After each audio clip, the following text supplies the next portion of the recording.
नमस्कार मित्रांनो, मी सरपंच मंगेश साबळे बोलतोय आणि आज आलोय मी DRDA ऑफिसला. इथं घरकुल मंजूर करतात या ठिकाणी.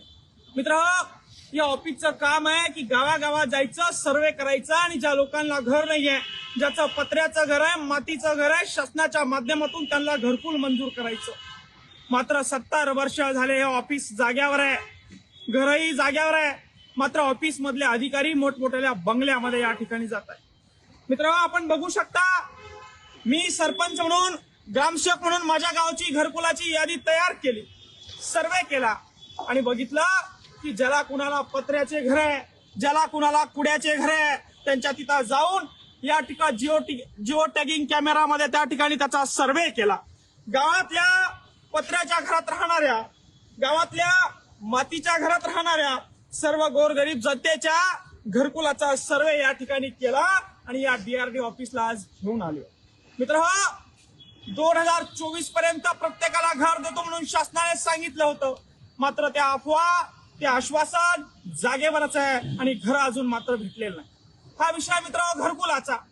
हे सीओकडे गेलो, सीओला सांगितलं मला घरकुल पाहिजे.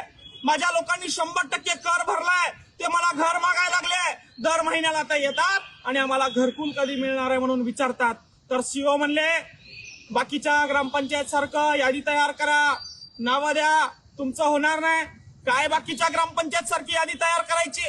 कधी त्या लोकांना घरकुल द्यायचं?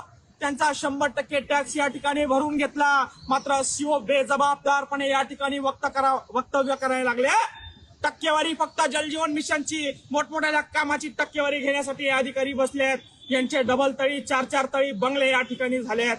आणि त्या ठिकाणी मी एक सरपंच म्हणून काम करत असताना, प्रामाणिकपणे काम करत असताना, देशाचे गृहमंत्री या ठिकाणी संभाजीनगरला आले. त्यावेळी मला डिटेन केलं. ते हरामखोर एसपी, कोणी आदेश दिले त्या एसपीला, एका सरपंचाला या ठिकाणी दिवसभर त्या ठिकाणी डिटेन करून त्यांनी ठेवलं. तुम्ही जर का आम्हाला डिटेन करणार असाल, गृहमंत्री या ठिकाणी आमच्या शहरात येणार असाल आणि तुम्ही जर का आम्हाला एका सरपंचाला डिटेन करणार असाल तर आमचे कामं करा, आम्हाला घरं द्या, आम्हाला राशन द्या, आम्हाला अंगणवाडीसाठी शिक्षण व्यवस्थित द्या, तेव्हा आम्हाला डिटेन करा. एका सरपंचा समोर बोलायची तुमची औकात नाही, एका सरपंचाला हँडल करायची तुमची औकात नाही. तुम्ही देशाचे गृहमंत्री आहात, तुम्ही आमच्या शहरात येतात आणि एका सरपंचाला या ठिकाणी डिटेन करून ठेवतात. त्यापेक्षा आमचे कामं करा.